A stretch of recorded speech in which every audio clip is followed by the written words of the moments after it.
A stranger down the street in Miami all the way in New York says it doesn't bother you. But when his own uncles would tell him, no good, no good, your God doesn't like you. He took away your sons. It could get very frustrating. Because that happens. Don't you know people do that?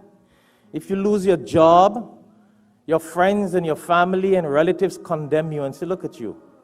You don't have anything. You don't have no money. You don't have no job. You don't have nothing. You're a nobody. So that's what they were doing to him. You can't have sons. Because remember, in those days, sons and children were considered wealth. Awlad, your children were considered your wealth. And sons were considered your legacy, who will continue your mission.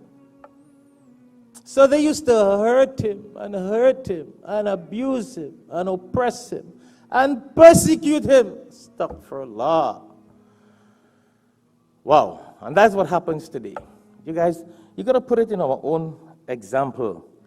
When our family members and relatives will put us down because you're poor and you don't have a good job and you don't have a good degree and you don't have a big house and you live in a little Miramar, you don't live in high-class area where Brother Azad lives.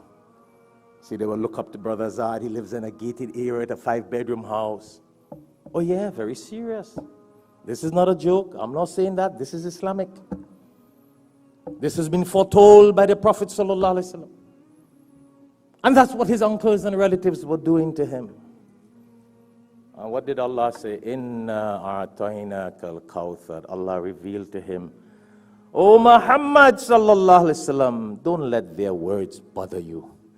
Don't let their words affect you. Allah, we have given you better than that in this world and in the hereafter.